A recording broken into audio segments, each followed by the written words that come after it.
지금 우리 증시를 설명하기가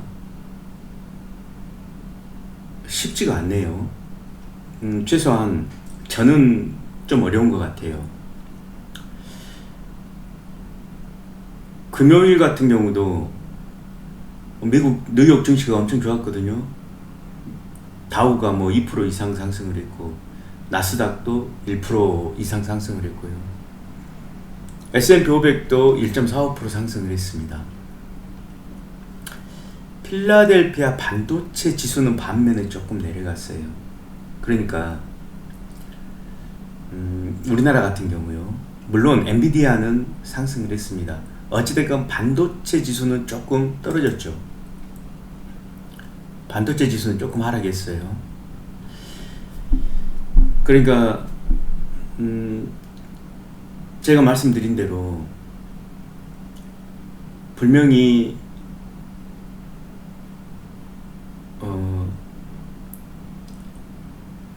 선물 옵션 만기일 날 영향을 받긴 할 것 같아요. 근데 지금 추세로 따진다고 그러면 제 말이 틀릴 가능성이 많죠.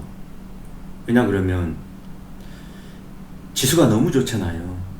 지금 2600포인트를 돌파를 해버린 상태이기 때문에, 그리고 외국인 자금들이 무자비하게 지금 들어오고 있잖아요. 그래서 저는 제 말이, 내가 드린 이야기가 틀릴 수도 있겠다라고 생각을 합니다. 다만 제 개인적으로 이해되지 않는 몇 가지 부분이 있긴 있어요. 최근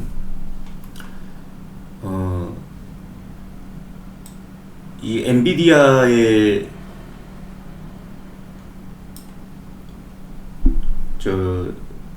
돌풍 때문에, 사실은 엔비디아 돌풍 이전에 이제 그게 가능하게 했던 것은 챗GPT 같은 생성 AI, 챗봇의 출현이었죠.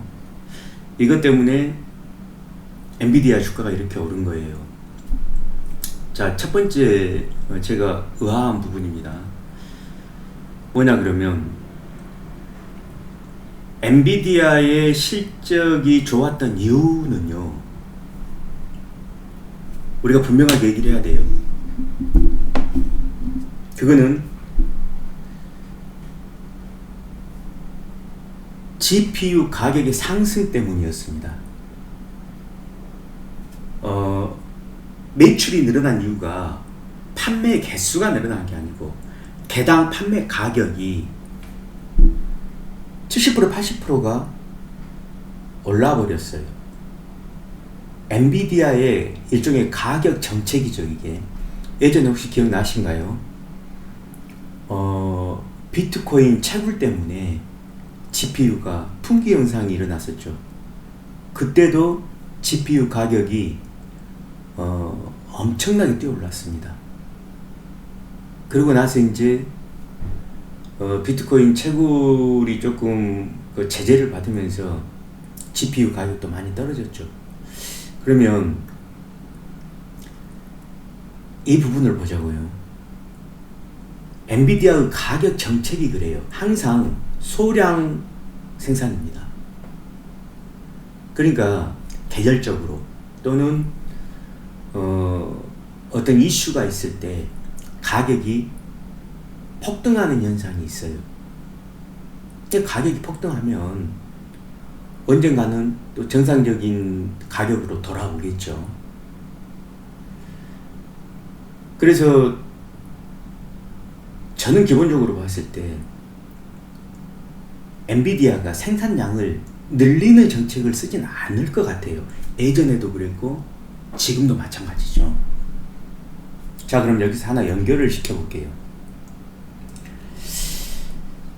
자, 그러면 판매하는 개수가 늘어난 게 아니고 한 개당 가격이 늘어나서 엔비디아가 실적이 좋았다고 그러면, 지금 우리나라에서 SK 하이닉스라든가 삼성전자가 혜택을 볼 수 있을까요?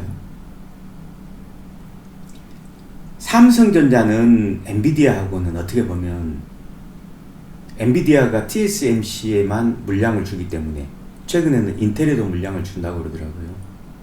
자, 그러면 우리나라 삼성전자하고는 어떻게 보면 적대적 관계입니다. 그러니까 삼성전자는 애들 때문에 혜택을 받아야 될 이유가 없어요. 개수가 늘어나는 게 아니고 엔비디아 GPU 가격만 높아진 거잖아요. 메모리가 들어가는 건 똑같다는 소리예요.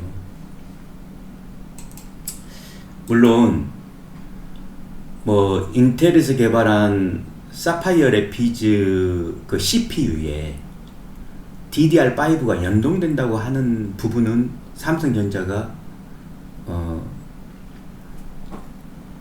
좀 좋아질 수 있죠. 상황이 좀 진전될 수 있는데 엔비디아하고는 일단 별로 연관이 없어 보여요. 제가 의아한 점은 우리나라 반도체 중에서 반도체 장비주 중에서요 직접적인 연관이 있다 그러면은 이수 페타시스 정도. 왜냐 그럼 인텔이라든가 엔비디아 또 마이크로소프트사를 고객사로 두고 있거든요. 이수 페타시스에서 생산하는 것은 그 기판이에요. 기판 PCB죠.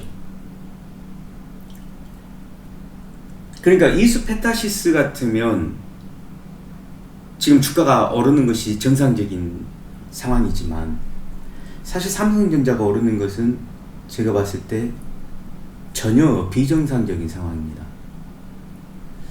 SK 하이닉스 같은 경우는 뭐 이제 인공지능 전용 칩 이걸 이제 개발했다고 그래서 수혜주가 될 수 있다고 그러는데 저는 엔비디아하고는 별 상관없다고 봐요. 뭐 사실 엔비디아가 우리나라의 그 팹리스 그러니까 시스템 반도체를 설계를 한 것은 우리나라의 삼성전자나 SK 하이닉스에 맡길 확률은 거의 없거든요. 그러면 우리가 예측할 수 있는 것은 그 메모리 반도체가 늘어난다는 건데, 그러니까 논리적으로는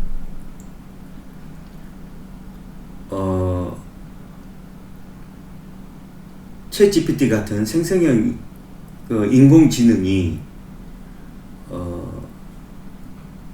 활성화되면, 그러니까 모든 세계에서 이걸 전부 다 사용하게 되면 메모리 반도체가 좀 많아져야 된다, 이런 논리거든요. 그래서 제가 거듭 말씀드리잖아요. 엔비디아에서 GPU, 그러니까 생성형 AI에는 GPU가 필요해요. 고성능의 GPU가 필요합니다. 그러니까 개수가 늘어난 게 아니고요, 한 개당 가격이 높아진 거예요. 일종의 풍기 현상이 나타나요. 그게 메모리 반도체가 사용량이 늘어날 수 있다는 것하고는 별로 상관없잖아요. 자, 이게 첫 번째 제가 의아한 점이고요. 그리고 두 번째는요, 지금 미국의 금리 인하의 기대감이 너무 고조돼 있어요. 물론 저는 금리 인하 그러면 투자 쪽이 좋아지죠. 예를 들어서 제가 전번주에 말씀드렸잖아요. 제가 증권주들을 눈여겨보자. 사실은 증권주 플러스 그 창투사들, 금리 인하 시에는 이 두 개 섹터가 이슈가 될 수 있습니다. 그래서 이 전번에 제가 증권 관련주에 대해서 일단 말씀드렸죠. 특히 STO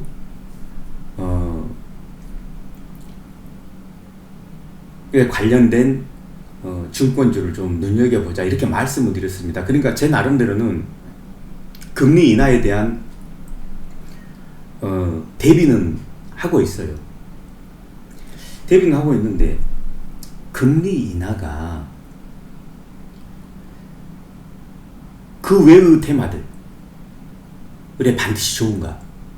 이 부분은 또 조금 다른 내용이에요. 뭐냐 그러면 물의 흐름이 위에서 아래로 흐르는 건 어떻게 보면 당연하죠. 그러니까 전체적인 금리 인하에 대한 것은 투자 쪽의 호재인 것은 맞지만 큰 흐름, 우리나라에 들어온 외국 자금들, 달러 자금들이 그럼 금리 인하 때문에 더 들어올 것인가? 아니면 혹시 지금 못 빠져나가고 있는 달러 자금들이 외부로 유출될 것인가? 이 문제는 조금 다른 문제예요. 자, 가정을 해보자고요.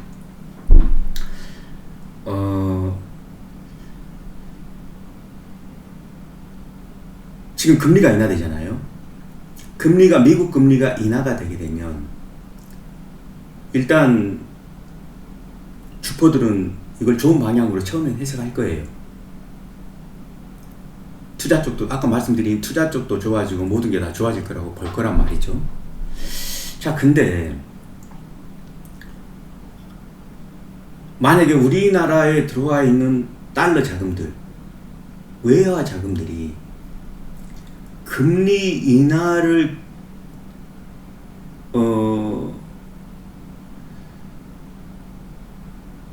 시작으로 해가지고 빠져나갈 수 있는 부분은 없을까? 그러니까 금리 인하가 과연 우리 증시의 호재일까? 제가 말씀드립니다. 투자 쪽에는 호재가 될 수 있어요. 왜냐하면 주포들은 이용해야 되니까. 당연히 투자 쪽, 창투사라든가 증권사라든가 이런 것은 자금이 금리 인하가 된다고 그러니까 부동산이라든가 이런 거 좋아질 수 있잖아요. 부동산, 건설업이죠. 증권, STO 특히 이쪽하고 창투사들 뭐 그런 거 있잖아요. DSC 뭐 인베스트라든가 뭐 이런 창투사들 있잖아요. 그러니까 이런 부분에는 호재인 건 맞아요. 다만 제가 좀 의심스러워 하는 건 뭐냐 그러면 증시의 호재가 될 수 있느냐는 거예요. 이게 무슨 말이냐 그러면은요, 제가 지금 원고 없이 말씀을 드리는 거라 두서가 없긴 한데요, 이게 무슨 말이냐 그러면 미국의 금리 인하가 통상적으로 보면은 달러가 약세가 되잖아요. 금리 인하하니까 달러가 약세가 되니까 사람들이 달러가 이머징 마켓으로 좀 들어온다고 판단을 하거든요. 그러니까 우리나라에도 돈이 들어온다고 판단을 하거든요. 근데 제가 봤을 때는 의외로 이 부분에 있어가지고 이론이 있을 수 있어요. 소수 의견이 나올 수 있습니다. 물론 상황은 두고 봐야 알겠지만 이를테면은요, 기본적으로 제 말을 오해하지 마세요. 저는 비토를 하려고 하는 게 아니에요. 당연한 소수 의견을 말씀드리는 겁니다. 또 이걸 가지고 뭐 주식을 잘하네 못하네 이런 진짜 썩어 빠진 소리 하는 인간들이 있으면 진짜 당연한 주식 투자로서의 의구심을 얘기하는 거예요. 자, 다시 시작할게요. 물의 큰 흐름요. 물의 큰 흐름은 뭡니까? 금리 인하예요? 아니에요. 돈의 큰 흐름은요, 금리 인하가 아니라 금리 차입니다. 우리나라는 기축통화국이 아니죠. 달러에 종속돼 있죠. 위안화에 종속돼 있고요. 그럼 원화가 갖는 가치는 금리예요. 일본하고 미국하고 비교되는 거하고는 완전히 달라야 돼요. 우리 원화 가치는 미국의 금리와 우리나라의 금리의 금리 차입니다. 그럼 미국하고 우리나라의 금리 차가 얼마죠? 지금 우리나라가 3.5%예요. 기준금리가. 달러는 얼마죠? 5.25%예요. 그러니까 약 한 1.75% 금리 차가 납니다. 1.75%면 어마어마하죠. 지금 다시 설명해 볼게요. 어떻게 보면은요, 지금 우리나라에 들어와 있는 달러 자산들은 물론 위안화 자산들이 기본적으로 많긴 많습니다. 근데 위안화도 달러의 영향을 받죠. 위안화로 우리 시장에 금방 들어오는 게 아니고 달러로 바꿔서 들어오기 때문에 결국 그게 그거인 거예요. 그러니까 달러로만 말씀드릴게요. 자, 달러의 금리가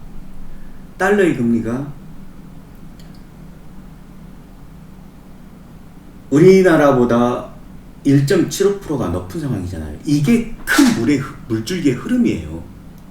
미국이 금리 인하를 한다가 중요한 게 아니고 미국과 우리나라의 금리 차가 얼마냐가 중요한 거예요. 그러면 자, 여기서부터요. 미국이 금리 인하를 한다고 했을 때 우리나라 환율이 어떻게 돼요? 조금 세질 수 있겠죠. 예를 들어서 지금이 1320원이라고 그러면 예를 들어서 1280원 까지도 하락할 수 있겠죠. 자, 여기서 포인트가요. 그러면은 외국 자금들이 우리나라에 들어와서 우리나라 원화 가치가 너무 낮아가지고 못 빠져나가고 있다가 이때다 싶어가지고 빠져나갈 수 있습니다. 원화가 조금 세지게 되면 달러가 오히려 빠져나갈 수 있어요. 제가 또 말씀드립니다. 내가 미친놈이 아니라 의심을 해보자고요. 의심을. 금리 인하가 과연 우리 증시에 마냥 좋은 것인지 의심도 못해요. 해봐야죠, 당연히. 그래서 저는 요즘에 경제 논리대로 시장이 돌아가지 않더라고요. 제가 방금 전에 모두에서 말씀드렸지만 과연 삼성전자가 메모리를 만드는 회사가 엔비디아하고 뭔 상관이 있어가지고 이게 지금 주가가 올라가느냐 말이죠. 그러면 외국인 달러 자금들은 왜, 제가 또 말씀드립니다. 위안화도 결론은 달러 자금인 거예요. 달러로 바꿔서 들어온 거니까. 자, 어찌됐건 달러가 왜 원화 자산인 국내 증시에, 그것도 삼성전자에 이렇게 사들이고 있을까? 저는 혹시요, 이 두 가지를 연결시켜 보자는 거예요. 혹시 원화가 조금 강세가 되고 나면 이때다 싶어가지고 그동안 못 빠져나갔는데, 왜? 원화 가치가 너무 떨어져 있어가지고 환율이 너무 높아져 있어가지고 못 빠져나갔는데 이게 혹시 그때를 틈타서 빠져나가는 거 아니냐, 이런 의심도 한번 해보자는 거예요. 물론 제 말은 궤변일 수 있습니다. 제가 말씀드렸지만 소수 의견일 수 있어요. 우리가 근데 이런 생각 해볼 수 있잖아요. 자, 어찌됐건 6월 8일이요 선물 옵션 만기일이고 또 6월 6일이 제헌절이죠. 내일은 장이 열리겠지만 또 바로 다음 날은 또 쉬는 날이에요. 이번 주도 뭐 그렇게 강세장이 유지될 것 같지는 않네요, 제 생각에. 물론 저도 흐름을 무시할 수는 없습니다. 왜냐 그러면 왔거든요. 이걸 누가 무시하겠어요. 다우가 2% 오르고 나스닥이 1% 오르고 S&P가 1.45% 올랐어요. 그리고 자, 영국도 좋죠. 프랑스도 좋죠. 독일도 좋습니다. 이제 이거는 첫 번째는 금리 인하에 대한 기대감. 제가 금리 인하는 우리나라 증시에 어떤 영향을 줄 수 있다 말씀드렸죠. 이 부분이 있고요. 크게는, 작게는 재무 협상, 그러니까 부채 한도 증액 가는데 합의가 되는 점, 이런 부분이 반영이 된 것 같아요. 그러니까 이제 전반적으로 보면 여러 가지 이제 글로벌 통화 시장이 안정이 됐다라는 이런 분위기가 좀 반영이 된 것 같고요. 뭐 여기에 대해서도 저는 할 말이 좀 있긴 있습니다. 뭐냐 그러면 과연 빚이 많은 사람이 빚이 더 늘어나는 것, 그러니까 이 부분이 순간적인 단기적인 처방은 될지언정 과연 세계 경제에 이게 좋은 것인가, 이 부분은 이것도 또 이론이 있을 수 있어요. 다만 어찌됐건 이게 증시에는 지금 글로벌적으로다가 좋게 반영되고 있는 건 맞는 것 같습니다. 한 가지 제가 이제 덧붙여 말씀드린다 그러면 필라델피아 반도체 지수는 조금 주춤했다. 주춤했기 때문에 글쎄 이제 이게 우리 증시에는 내일 장이 시작되면 어떻게 반영될지는 모르겠어요. 오늘 제가 이렇게 방송을 켰거든요. 오늘이 이제 일요일 밤이니까 제가 실방을 하는 날인데요. 목소리는 많이 좋아졌습니다. 목은 감기가 좀 나은 것 같고요. 근데 뭐 내일 쉬는 분위기가 될 것 같고 장이 열리긴 하지만, 그래서 화요일 날 저녁 9시에 제가 다시 뵙기로 할게요. 제 의견은 그냥 아주 소수 의견이에요. 아무도 이런 말을 하지 않죠. 소수 의견이기 때문에 이건 대세가 아닙니다. 다만 저는 주식 투자자로서 이런 부분도 있을 수 있다. 때로는 주포들이 이런 식의 해석을 내놓을 가능성이 또 있다.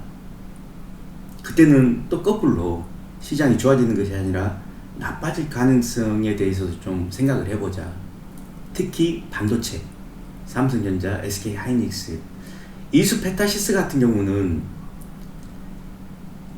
작년 1월 달부터 인텔이라든가 엔비디아라든가 마이크로소프트를 고객사로 두고 있었어요.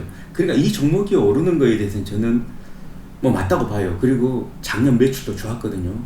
1,000억이 넘게 순이익을 했으니까. 지금 그 1.1 거예요, 시총이. 그러니까 이 종목은 제가 이익 없습니다.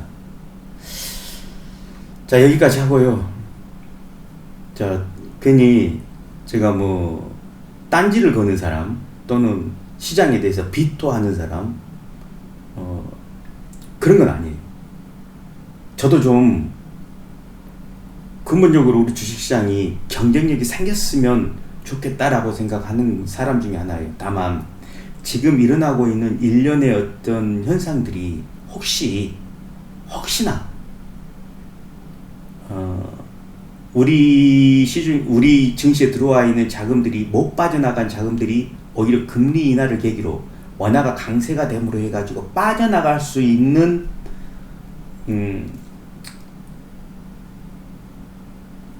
트리거가 되는 건 아닌가, 이런 걱정되는 부분에서 말씀을 드린 거예요. 자, 화요일날 다시 뵙기로 하고요. 화요일날은 정상적인 시간에 찾아뵙도록 하겠습니다.